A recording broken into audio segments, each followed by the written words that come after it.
9h, 11h, Europe 1 Culture Média. Philippe Vandel. Bonjour Stéphane Bern. Bonjour Philippe Vandel, bonjour à tous. À la radio, comme à l'instant, on vous entend tous les jours sur Europe 1 dans Historiquement Vôtre avec l'ami Jean-Luc Lemoyne. À la télé, on vous connaît notamment pour Secret d'Histoire, le village préféré des Français, le monument préféré des Français. Je ne vais pas tout citer et de plus en plus de fiction. On va en reparler car il y en a une qui arrive mardi, ce sera le 18. Elle s'appelle Belfond. Mais là, votre actu, elle se passe en librairie. C'est ce livre, Les secrets de, l'Élysée. Nouvelle collection que vous lancez consacrée au lieu de pouvoir chez Plomb. Alors, les secrets de l'Élysée, plutôt les secrets de, comme c'est les lieux de pouvoir, vous n'allez pas faire ensuite Matignon, le Quai d'Orsay et toutes les sous-préfectures. Non, mais c'est au fond dans la continuité d'une émission que je présentais l'été qui s'appelait Si les murs pouvaient parler. Donc, si les murs de l'Élysée, mais j'avais fait Buckingham Palace, donc peut-être pour le couronnement, après le couronnement du roi Charles III, dont on a appris hier, ce serait le 6 mai prochain, eh bien, oui, je pourrais faire les secrets de Windsor, plutôt m'intéresse davantage que Buckingham. J'allais vous demander ça, je me suis dit, est-ce qu'il va faire ça, ou alors le 10 Downing Street qui est la résidence des premiers ministres anglais. C'est pas très intéressant, si vous voulez. C'est intéressant depuis Churchill raconter dans ce cas-là les coulisses. Il faut des lieux qui racontent comme ça sur plusieurs siècles une véritable histoire. Alors le prochain, moi je sais lequel ça va être le prochain alors. C'est quoi? Ça va être le Kremlin avec le bunker secret de Poutine, les tsars, Raspoutine. C'est une histoire incroyable. Non, c'est une histoire incroyable. Bon, Raspoutine, c'est plutôt Saint-Pétersbourg, mais c'est vrai qu'au Kremlin, il s'est passé énormément de choses et notamment Catherine Poutine vit dans le palais de Catherine II. Hein, donc il y a là plein de choses à raconter. Il y a aussi la Maison Blanche parce qu'on est à mi-mandat. Il va y avoir plein d'événements. Joe Biden, pas Joe Biden pour la prochaine fois. Donc on commence cette série avec mon éditrice Lise Boel sur les lieux de pouvoir fascinants. Au fond, ces murs me permettent de raconter la vie des gens. Moi, c'est ça qui m'intéresse. C'est les gens qui ont vécu. Ça commence par le comte d'Évreux à qui le régent lui dit je veux bien vous remettre votre brevet de capitaine des chasses, mais à condition que vous ayez un hôtel particulier digne de me recevoir. Donc lui, il va taper son beau-père, qui est Antoine Croizat, qui est quand même un négrier, pardon, mais c'est bien de le rappeler. C'est avec l'argent de la vente d'esclaves, quand même, qu'on construit le palais de l'Élysée. C'est bien de le rappeler aussi. Et en 1722, c'est un marécage, personne ne veut de cet endroit, on est en dehors des limites de Paris, et il bâtit un hôtel particulier. Ça démarre assez fort, très belle entame de ce livre, Les secrets de l'Élysée. Ça démarre comme une annonce immobilière, plein cœur de Paris, quartier Champs-Élysées, Faubourg Saint-Honoré, palais de 11 000 m² de surface habitable, avec cinéma privé à bris anti-atomique, sur jardin clos arboré d'1,5 hectare. Ça pourrait coûter combien maintenant à la revente ? Je sais pas, écoutez, il y a un hôtel particulier comme ça, il y a eu celui des Pozzo di Borgo, rue de Grenelle, rue de Varennes, je sais plus, là où habitait Karl Lagerfeld d'un moment. Ils l'ont vendu 100 millions d'euros. Alors oui, entre 100 et 150 millions d'euros, je dirais. C'est parce que là, j'ai fait un calcul, à 20 000 euros du mètre carré, on est déjà à 220 millions. Oui, sans le jardin et sans le bunker. L'émir du Qatar serait ravi de le racheter. Mais si vous voulez, il n'est pas à vendre, parce que c'est la maison commune des Français aussi. J'adore, il me regarde, tu sais que ça ne m'avait pas échappé. Oui, je croyais vraiment que vous vouliez vendre les bijoux de famille. Je sais que j'ai pris l'intro au premier degré. On est dans la sobriété la plus totale en ce moment, mais quand même, il y a des limites. Alors je vais être sérieux. Oui. J'ai appris beaucoup de choses. J'ai découvert un personnage grâce à vous. Elle s'appelle Bathilde, je ne me trompe pas. Oui, Bathilde d'Orléans. Bathilde d'Orléans, je donne ses dates. 1750, 1822. Déjà, elle était mariée au fils du prince de Condé quand elle avait 19 ans, lui en avait 14. Déjà, je ne savais pas que ça se faisait dans ce sens-là. Oui. Je pensais que c'était tout le temps l'homme le plus âgé. On en parle parce que elle était la nièce du roi Louis XVI. Je l'ai appris grâce à vous. Le roi lui vend l'Élysée, qui à l'époque s'appelait l'hôtel d'Évreux, ce que vous venez de raconter. Et cette Bathilde va y faire des séances de spiritisme. Et là, c'est la petite histoire qui rejoint la grande histoire. Mais c'est incroyable. Mesmer, par exemple, avec le fluide universel, avec toutes ces grandes idées. Elle attirait tout ce qui était la chiromancie, les voyants, mais surtout Mesmer qui faisait le magnétisme. Ouais. À l'époque, on croyait aux sciences occultes, et donc elle, dans son salon, elle ne faisait que ça. Donc il faut penser que les salons de l'Élysée, c'était quand même un endroit où on prédisait l'avenir, on faisait des expériences hallucinantes pour magnétiser les gens et leur faire deviner. Et elle recevait des dingos quand même. Oui, elle recevait une prophétesse, je vous citais, elle s'appelait Catherine Théo. Elle écoutait ça, simple religieuse d'origine périgourdine qui prône le rejet du catholicisme au profit de la parole de l'évangile, à demi démente. Elle se mortifie de toutes les façons possibles, en mettant des cailloux dans son lit, des pointes dans ses chaussures, de la suie sur ses aliments et même de la chaux vive sur son visage. Oui. Et elle était invitée à l'Élysée. Oui. Là, on est chez les fous. Une histoire qui vous a beaucoup plu. De longues pages y sont consacrées, mais tout le monde ne connaît pas son histoire, celle du président Félix Faure. Qui était-il? Je vous laisse raconter sa fin, puisqu'il est mort à l'Élysée, si j'ose dire, dans l'exercice de ses fonctions. On a longtemps raconté, parce que tout le monde s'en est moqué, d'épectase, c'est-à-dire au moment de l'acte d'amour avec... Au moment de l'orgasme. Le cœur qui s'arrête au moment de l'orgasme. Exactement, avec Marguerite Stenel. C'est faux, il est mort d'autre chose.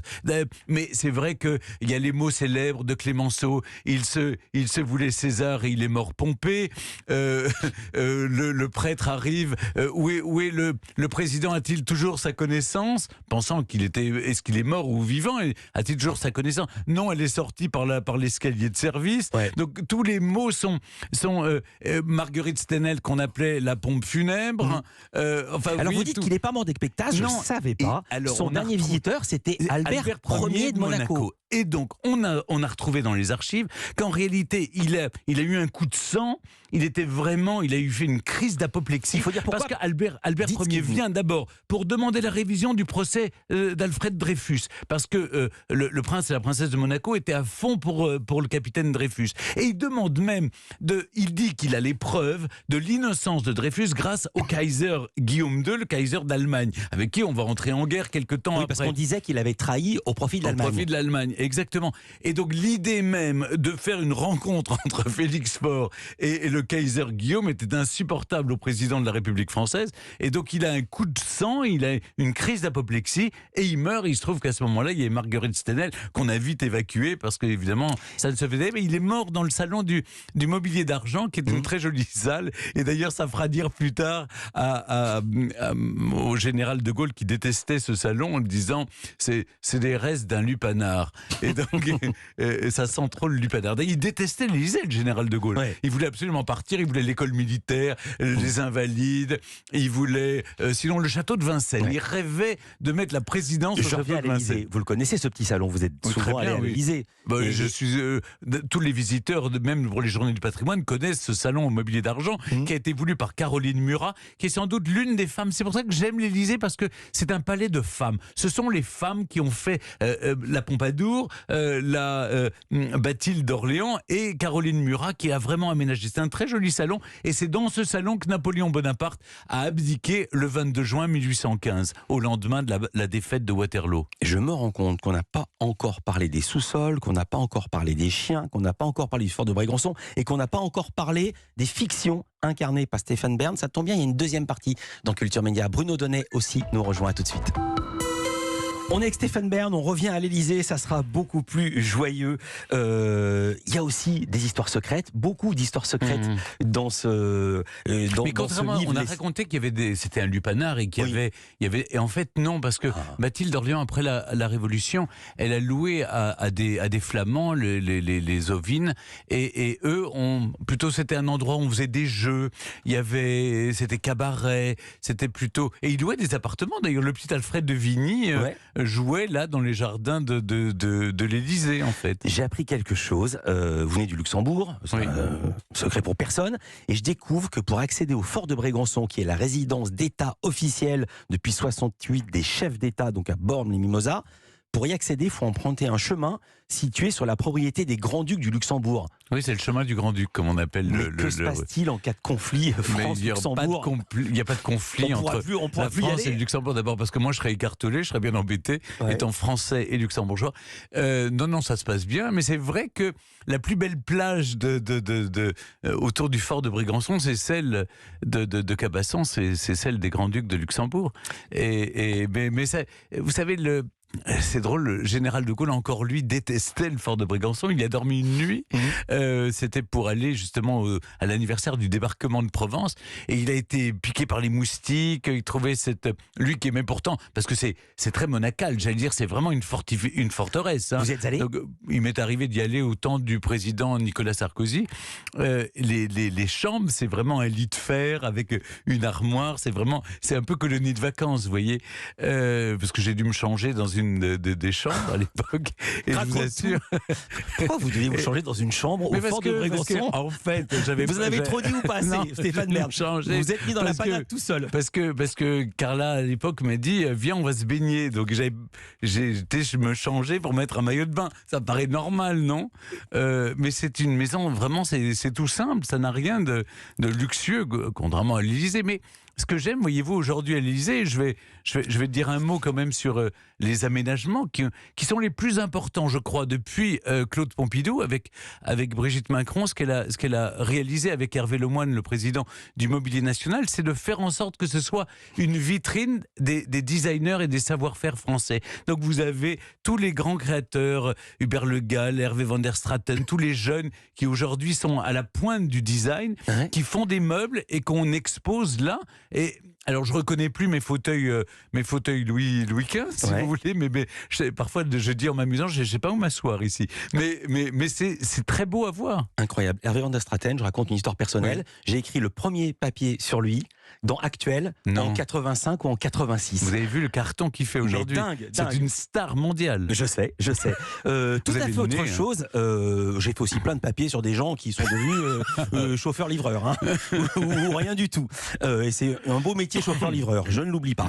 Vous serez à l'affiche, Stéphane Bern, d'une fiction. Ça s'appelle Belfond. Ce sera mardi prochain, le 18, dans laquelle vous incarnez un procureur très sévère, jusqu'au jour où un innocent se suicide en plein tribunal. Il décide de mettre sa carrière en pause. Racontez la suite rapidement, parce que j'ai plein de questions encore pour vous. Mais ce qui se passe à ce moment-là, c'est qu'il est pratiquement en divorce avec la justice. Il s'est complètement marié avec la justice parce que son père a voulu faire de lui un procureur de père en fils, comme ça on donne tout. Et tout d'un coup, il commet cette erreur et il remet en question son histoire d'amour avec la justice. Et là, sa sœur a un problème. Il n'a plus parlé à sa sœur depuis des années, mais sa nièce vient le chercher et il va résoudre. Il n'est donc plus procureur, il est en vacances de justice et il va aider à résoudre une enquête. Et je suis entouré, ce que j'aime dans cette fiction, et je tourne la suite dans quelques jours, donc je suis encore plus heureux de retrouver une bande de jeunes, 3 jeunes stagiaires, et donc on est dans l'idée de la transmission. Qu'est-ce qu'on transmet? C'est quoi la justice? C'est quoi la présomption d'innocence? Et donc tous ces concepts deviennent vraiment réels quand en même temps il y a de l'action, parce qu'il faut résoudre une enquête, et en même temps vous transmettez à des jeunes qui me challenge vraiment, qui se moquent de moi pendant toute la série. C'est assez drôle. Alors vous avez répondu à une partie de ma question, ça s'appelle Belfond. Et Belfond, quand on a un nom comme ça, sans donner davantage, c'est que c'est une série. Ça sera une série ou c'est un unitaire et vous attendez de voir les audiences? Alors, c'est un unitaire. Mais voilà, là, si vous tournez déjà le deuxième. Mais je tourne le deuxième en même temps, donc juste quelques jours après. Donc je pense que ça sent bon la suite, si vous voulez. Donc j'espère qu'il y aura du monde pour regarder mardi. Écoutez, au fond, ce qui est formidable, c'est que j'ai touché avec j'étais lieutenant de gendarmerie dans Meurtre en Lorraine. Pour l'honneur d'un fils cet été, j'étais un commandant d'une base aérienne. Et là maintenant, je suis un procureur, mais qui a des problèmes avec la justice, mais vraiment des problèmes. Et donc j'aime. Il y a toujours l'uniforme, ça c'est le point commun. Ça aide au début, puis après je l'enlève très vite. Vous allez voir, j'ai pas besoin d'une chambre pour me changer, mais vous allez voir, j'enlève la robe de procureur de la République et j'ai adoré ce rôle. Alors évidemment, se voir soi-même, c'est sans phare, c'est très cru. Vous allez voir, c'est la lumière, mais c'est des enquêtes sur des sujets d'actualité. C'est très cru. La lumière est très crue ou les propos sont très crus? Les propos aussi, sur les thèmes. Là, c'est un thème sur évidemment, il y a des histoires très très dures, mais qui racontent notre société. Ici, vous savez qu'on est une émission média, on aime lutter contre les fake news. Vous parliez de ce téléfilm Pour l'honneur d'un fils, dans lequel vous incarnez un ancien pilote de chasse. Vous êtes fait chahuter parce qu'une séquence marquante, vous tuez un homme à l'aide d'un drone piloté depuis votre smartphone. Il y a eu beaucoup de blagues sur les réseaux sociaux et vous dites que c'est réaliste. C'est-à-dire, moi, il m'est arrivé de faire beaucoup de bêtises avec des drones, parce que dans toutes les émissions Secret d'Histoire, il y a des drones. Non, mais vous n'avez pas tué quelqu'un. Non, je n'ai pas tué quelqu'un, mais je l'ai renvoyé j'ai failli le renvoyer sur une vache un jour. Et donc, j'ai bien vu qu'avec par mes erreurs, évidemment, mais que, après tout, de façon tout à fait voulue, je pouvais envoyer un drone sur quelqu'un. Alors, c'est plus difficile, je le reconnais, de le faire avec les mains dans le dos. Mais bon, on peut imaginer qu'il y a c'est le principe du boomerang. Donc, non, c'est assez... Encore plein de questions pour vous. Vous préparez un autre projet, je ne me trompe pas, une fiction sur la royauté britannique? Ça, on a écrit avec mon ami Franck Ferrand toute une fiction qui se passe dans une monarchie. Alors, le problème, c'est que là, maintenant, ça a pris des proportions énormes. Il y a des chaînes qui sont intéressées. Et donc, on écrit avec il y a des scénaristes américains qui s'en mêlent parce que ça va devenir une chose peut-être internationale. Ça me dépasse un peu. Moi, j'ai juste écrit sur un coin de bureau, si vous voulez, une fiction qui se passe en mettant toutes les histoires que j'ai entendues depuis des années. Ça fait 30 ans que je fréquente les cours. Et donc, j'ai raconté plein d'histoires assez tordantes et assez croustillantes. Et là, maintenant, ça me dépasse un peu. J'ai lu ça dans Marie-France, le dernier numéro de Marie-France. Aujourd'hui, il est ruiné, ayant investi tout son patrimoine pour en acheter un autre. Rassurez-nous, Stéphane. Non, mais vous savez, les gens n'ont plus de sens de l'humour. Je dis, je me suis ruiné. Ça ne veut pas dire que je suis ruiné. Ça veut dire que quand vous dites, je me suis ruiné, tout ce que je gagne, je le mets dans mes vieilles pierres. C'est comme quand on dit, ça m'a coûté un bras. Voilà, on a toujours ces deux bras. Voilà, on est d'accord. Mais si vous voulez, à l'écrit, maintenant, les gens prennent tout. J'ai dit, je ne suis pas dans le dire, je suis dans le faire. Et le journal titrait, je suis dans le faire, FER. Je me dis, mon Dieu, je deviens sidérurgiste, j'adore. Mais oui, vous ne pouvez plus dire quelque chose à l'oral. Les gens ne comprennent plus le deuxième degré, ou en tout cas la mesure, la nuance. Voilà. Ça, c'est vraiment une nouvelle collection que lance Stéphane Bern. C'est une info, c'est chez Plomb.